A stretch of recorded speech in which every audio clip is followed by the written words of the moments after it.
So, we're continuing in chapter 27, the Gnostic Being.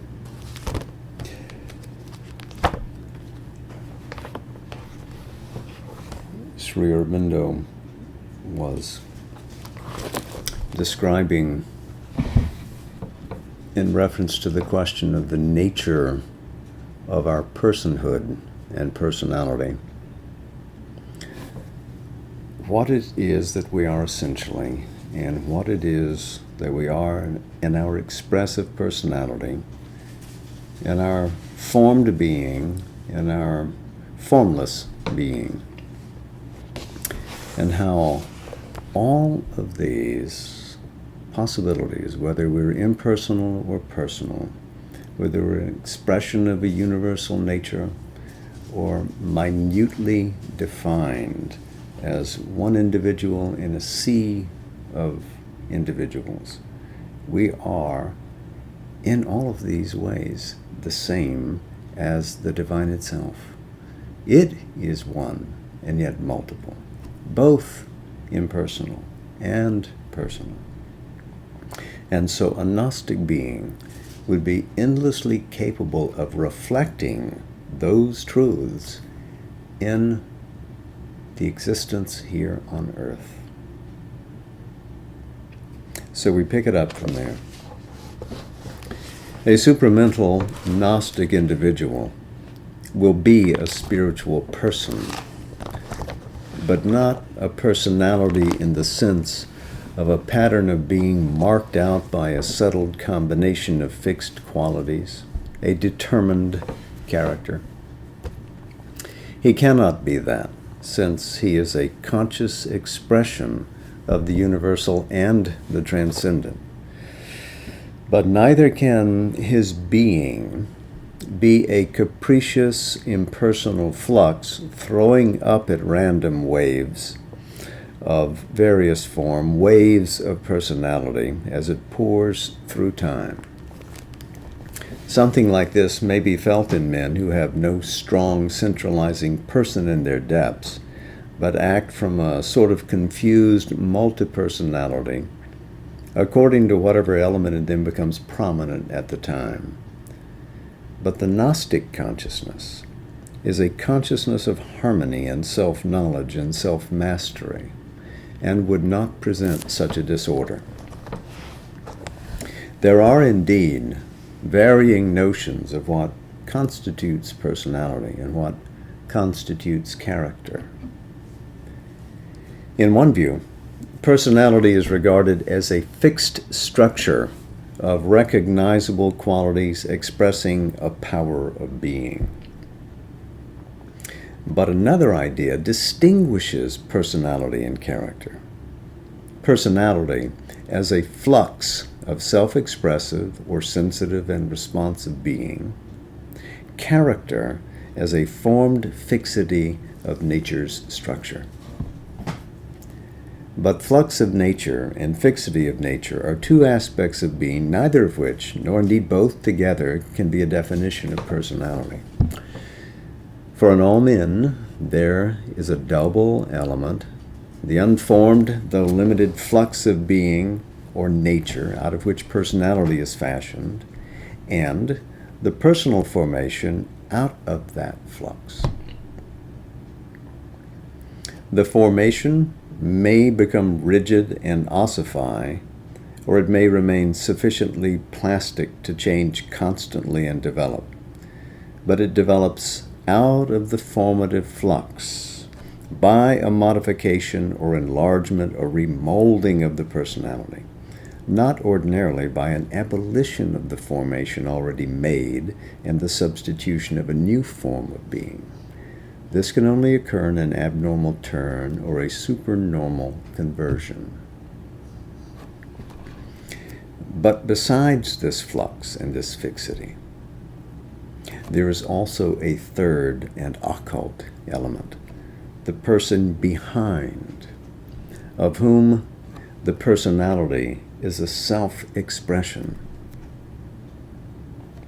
The person puts forward the personality as his role, character, persona, in the present act of his long drama of manifested existence. But the person is larger than his personality, and it may happen that this inner largeness overflows into the surface formation.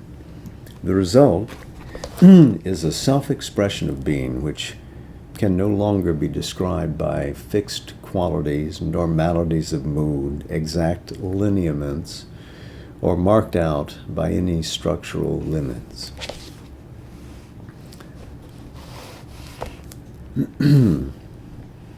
So we see that this larger being, flexible in form and in volume of force expressed, as if one had many arrows in the quiver. But neither is it a mere indistinguishable, quite amorphous and unseizable flux, though its acts of nature can be characterized, but not itself. Still, it can be distinctively felt, followed in its action. It can be recognized, though it cannot easily be described. For it is a power of being rather than a structure. The ordinary restricted personality can be grasped by a description of the characters stamped on its life and thought and action. Its very definite surface building and expression of self.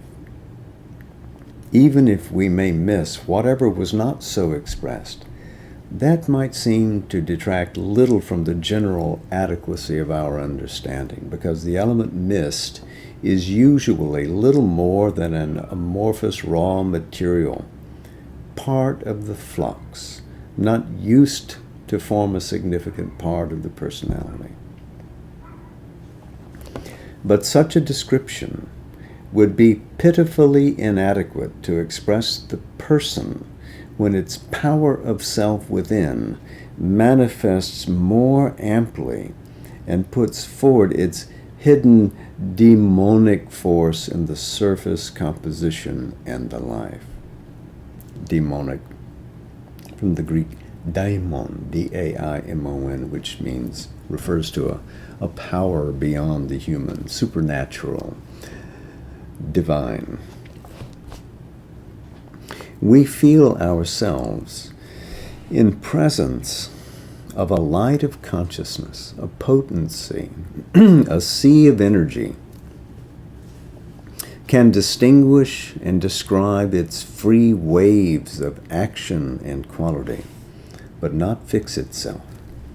And yet, there is an impression of personality, the presence of a powerful being, a strong, high, or beautiful, recognizable someone, a person, not a limited creature of nature, but a self or soul, a Purusha.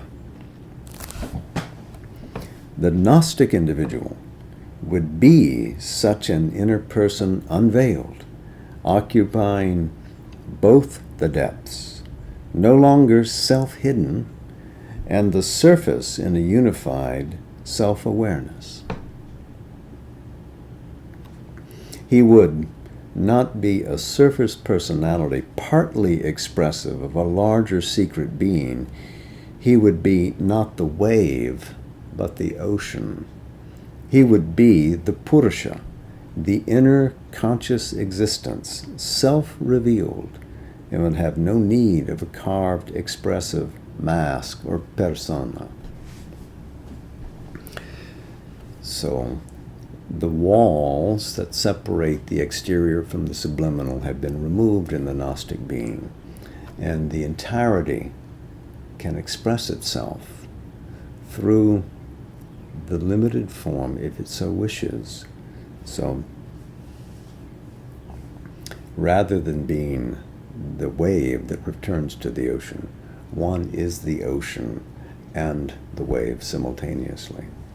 or instead of simply being the nature in the alcove, you're the entire mansion.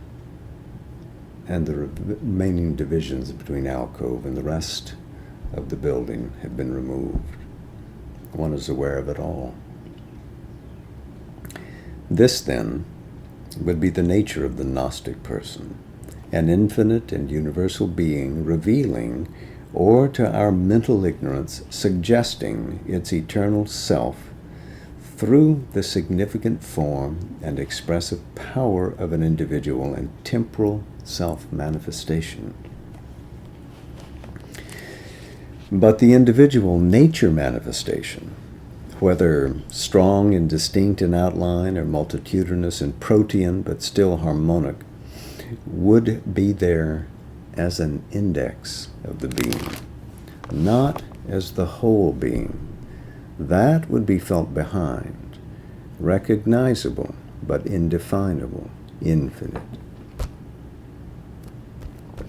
The consciousness also of the Gnostic person would be an infinite consciousness, throwing up forms of self-expression, but aware always of its unbound infinity and universality, and conveying the power and sense of its infinity and universality even in the finiteness of the expression, by which, moreover, it would not be bound in the next movement of farther self-revelation.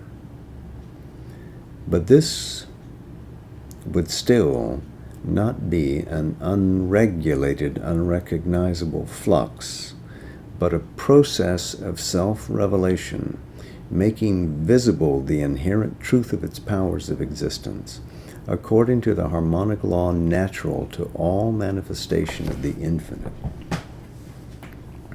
This gets back to the idea that this is a consciousness founded in the truth and in the ordering power of this truth consciousness. It's Ritta Chit, full of the consciousness of a dynamic, composing power of awareness.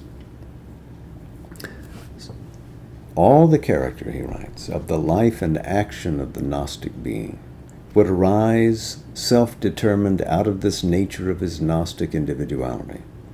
There could be in it no separate problem of an ethical or any similar content, any conflict of good and evil. There could indeed be no problem at all, for problems are the creations of mental ignorance seeking for knowledge, and they cannot exist in a consciousness in which knowledge arises self-born, and the act is self-born out of the knowledge, out of a pre-existent truth of being, conscious and self-aware.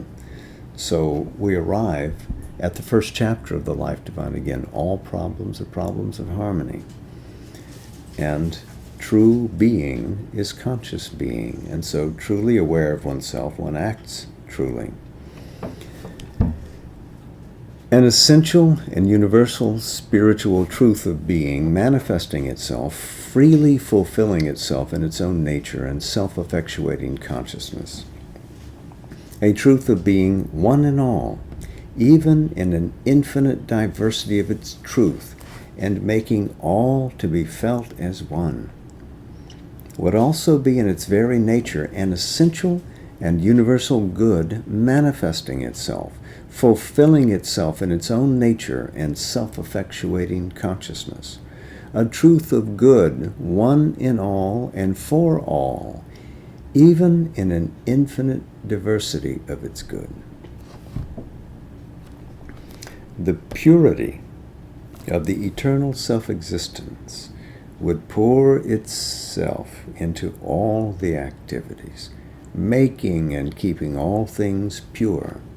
There could be no ignorance leading to wrong will and falsehood of the steps, no separative egoism inflicting by its ignorance and separate contrary will harm on oneself or harm on others.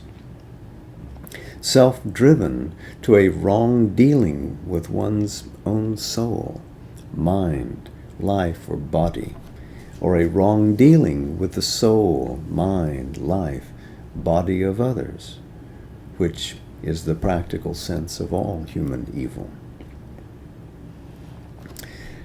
To rise beyond virtue and sin, good and evil is an essential part of the Vedantic idea of liberation. And there is, in this correlation, a self-evident sequence.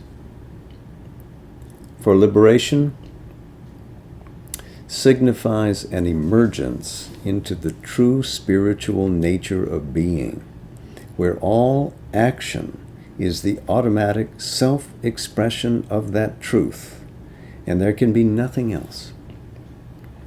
In the imperfection and conflict of our members, there is an effort to arrive at a right standard of conduct and to observe it. That is, ethics, virtue, merit, punya. To do otherwise is sin, demerit, papa. Ethical mind declares a law of love, a law of justice, a law of truth, laws without number, difficult to observe, difficult to reconcile. But if oneness with others, oneness with truth, is already the essence of the realized spiritual nature, there is no need of a law of truth or of love. The law, the standard, has to be imposed on us now because there is in our natural being an opposite force of separateness, a possibility of antagonism, a force of discord, ill will, strife. All ethics is a construction of good in a nature which has been smitten with evil by the powers of darkness born of the ignorance, even as it is expressed in the ancient legend of the Vedanta. And he's referring here to the opening sections of the two oldest Upanishads, the Brihadaranyaka, the first section, the third chapter, and the Chandogya Upanishad, the first section, the second chapter.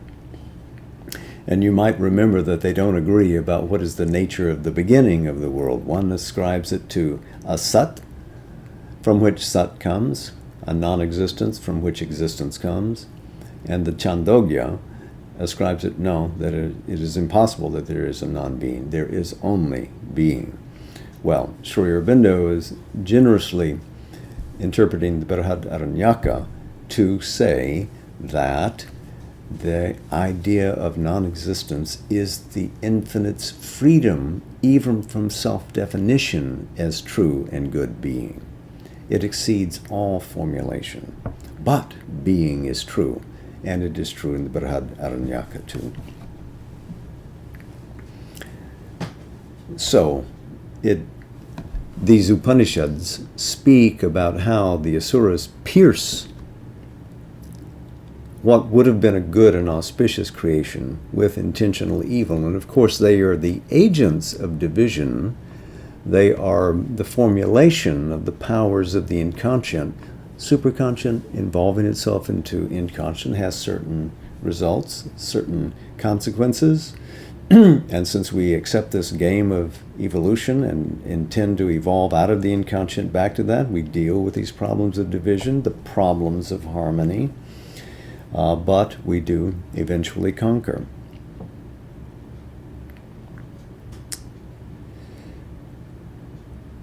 So we continue. The power of love, of truth, of right will be there, not as a law mentally constructed, but as the very substance and constitution of the nature, and by the integration of the being, necessarily also the very stuff and constituting nature of the action.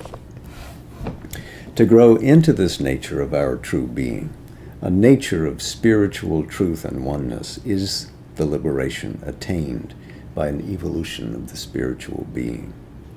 The Gnostic evolution gives us the complete dynamism of that return to ourselves. So there, consciousness and being are reunited.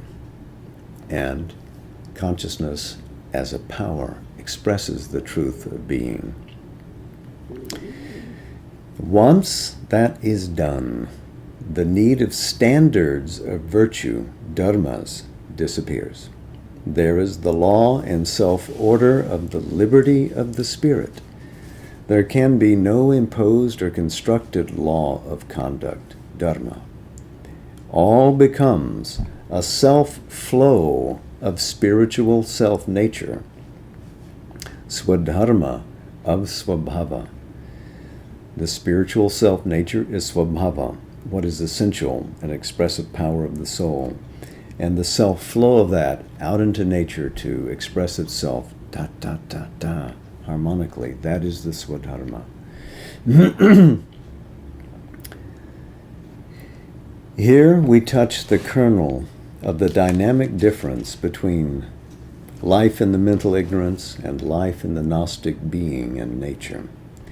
It is the difference between an integral, fully conscious being in full possession of its own truth of existence and working out that truth in its own freedom, free from all constructed laws, while yet its life is a fulfillment of all true laws of becoming in their essence of meaning, and an ignorant self-divided existence, which seeks for its own truth and tries to construct its findings into laws and construct its life according to a pattern so made.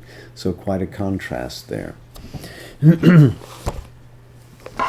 All true law is the right motion and process of a reality, an energy or power of being and action, fulfilling its own inherent movement, self-implied in its own truth of existence. This law may be inconscient, and its working appear to be mechanical. That is the character, or at least the appearance of law in material nature. It may be a conscious energy, freely determined in its action by the consciousness in the being, aware of its own imperative of truth, aware of its plastic possibilities of self-expression of that truth, aware always in the whole and at each moment in the detail of the actualities it has to realize. This is the figure of the law of the Spirit.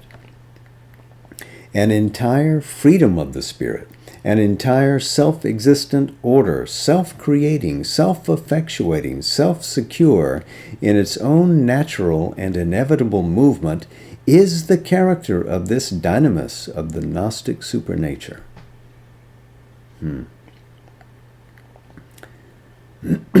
So that reality, self-possessed above in the supramental realm, expressed here in matter, in life, in mind, through the Gnostic individual. An expression of freedom in nature. At the summit of being is the Absolute, with its absolute freedom of infinity, but also its absolute truth of itself and power of that truth of being. These two things repeat themselves in the life of the Spirit in supernature. Now here Sri Aurobindo is echoing how he began the book, with an examination of the nature of being. Asat and Sat. Freedom from all determination, the indeterminable infinite, and that absolute expressed as true being, which we call Sat, Chit, Ananda. So all action there is the action of the Supreme Self, the Supreme Ishvara, in the truth of the supernature. It is at once the truth of the being of the Self and the truth of the will of the Ishvara, one with that truth, a Bayun reality which expresses itself in each individual Gnostic being according to his supernature. The freedom of the Gnostic individual is the freedom of his spirit to fulfill dynamically the truth of his being and the power of his energies in life. But this is synonymous with an entire obedience of his nature to the truth of self manifested in his existence and to the will of the divine in him and all. This all will is one in each Gnostic individual and in many Gnostic individuals and in the conscious all which holds and contains them in itself. It is conscious of itself in each Gnostic being and is there one with his own will, and at the same time he is conscious of the same will, the same self and energy, variously active in all. So, searching for images, we come back to the idea of the peacock who spreads his fan, and each feather has an eye upon it, and each eye is an expressed power of that one being, and each eye sees all the eyes, and all the eyes see each. It is a perfect manifestation of diversity and a perfect manifestation of oneness, and they are not at war. They are coexistent powers. The individual is the all, is the one. The one becomes the all and is in the individual stationed truly. There's a wonderful image of the necklace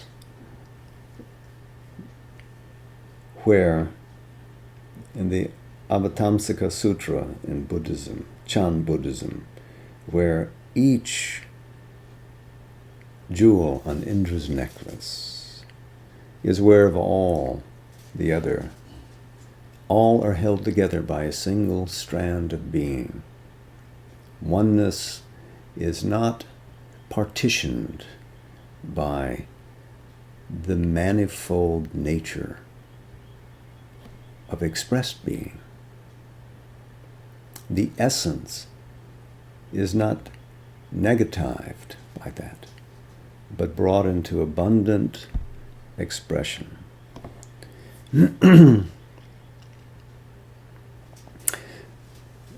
Such a Gnostic consciousness and Gnostic will, aware of its oneness in many Gnostic individuals, aware of its concordant totality and the meaning and meeting point of its diversities, must assure a symphonic movement, a movement of unity, harmony, mutuality in the action of the whole. Unity, harmony, mutuality. So you begin to see the ramifications of a Gnostic individual living among other Gnostic individuals begins to create and shape a community which is an expression of the all in a limited compass, without divisive elements, in which the harmony and the melody play at one in a general symphony. So we see then the theme of social transformation brought into it based upon the awakening of one's own true nature. Then personal transformation leads to a social transformation. And all transformed elements express the essence of divinity. It assures, at the same time, in the individual, a unity and symphonic concord of all the powers and movements of his being. All energies of being seek their self-expression, and at their highest seek their absolute. This they find in the Supreme Self, and they find at the same time their supreme oneness, harmony, and mutuality of united and common self-expression in its all-seeing and all-uniting dynamic power of self-determination and self-effectuation, the supramental gnosis. A separate, self-existent being could be at odds with other separate beings, at variance with the universal all in which they coexist, in a state of contradiction with any supreme truth that was willing its self-expression in the universe. This is what happens to the individual in the ignorance, because he takes his stand on the consciousness of a separate individuality. There can be a similar conflict, discord, disparity between the truths, the energies, qualities, powers, modes of being that act as separate forces in the individual and in the universe.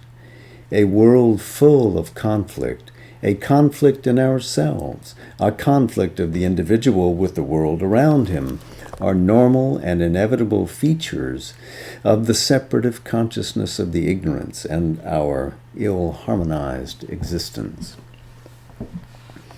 But this cannot happen in the Gnostic consciousness, because there each finds his complete self, and all find their own truth and the harmony of their different motions in that which exceeds them, and of which they are the expression. In the Gnostic life, therefore, there is an entire accord between the free self-expression of the being and his automatic obedience to the inherent law of the supreme and universal truth of things. These are to him interconnected sides of the one truth. It is his own supreme truth of being which works itself out in the whole united truth of himself and things, in one supernature.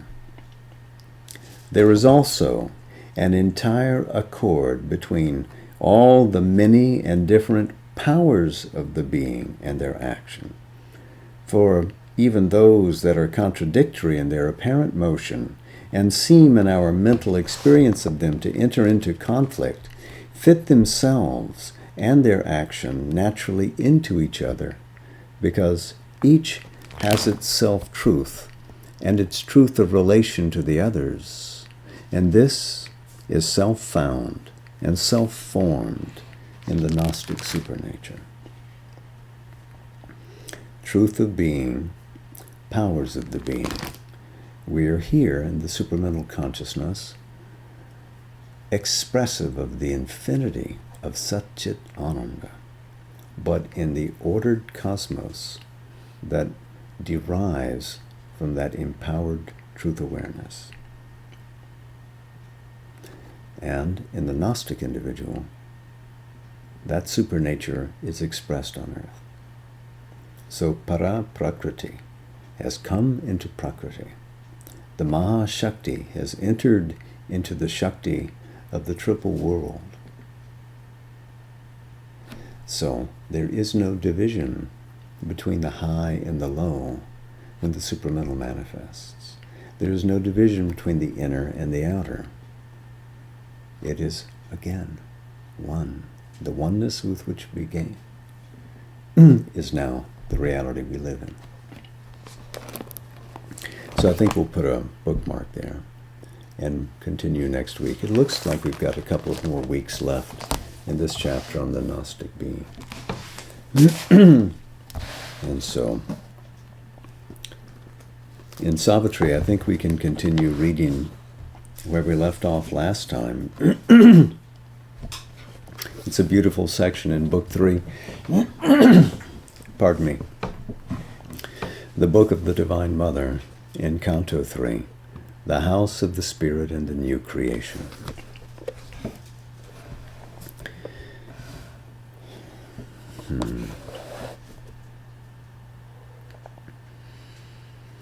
Appearance looked back to its hidden truth, and made of difference oneness smiling play. It made all persons fractions of the unique, yet all were beings' secret integers. All struggle was turned to a sweet strife of love in the harmonized circle of a sure embrace. Identity's reconciling happiness gave a rich security to difference. On a meeting line of hazardous extremes, the game of games was played to its breaking point, where, through self-finding by divine self-loss, there leaps out unity's supreme delight, whose blissful, undivided sweetness feels a communality of the Absolute. There was no sob of suffering anywhere. Experience ran from point to point of joy. Bliss was the pure, undying truth of things. All nature was a conscious front of God, a wisdom worked in all, self-moved, self-sure, a plenitude of illimitable light, an authenticity of intuitive truth, a glory and passion of creative force.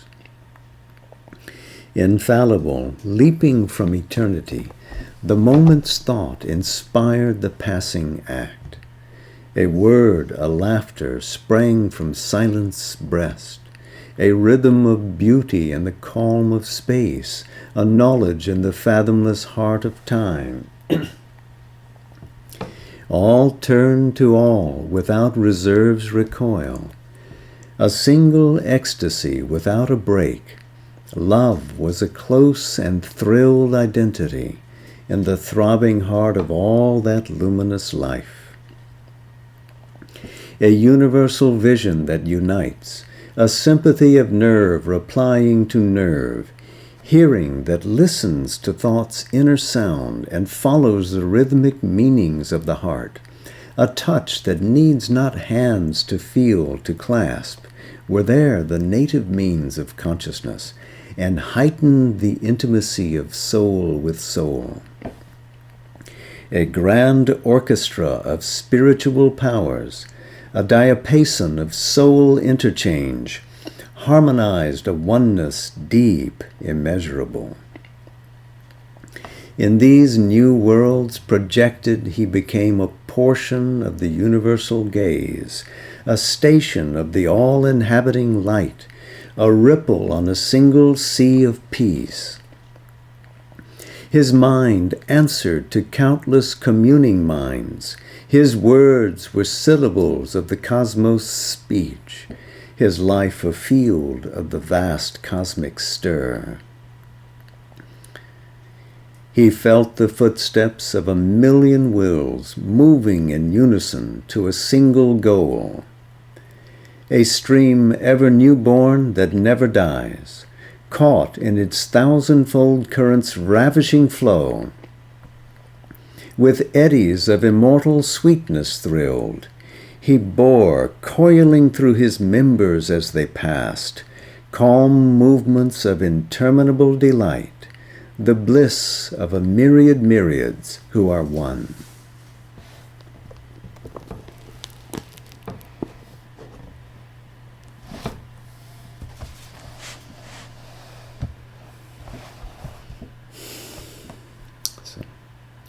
Namaste.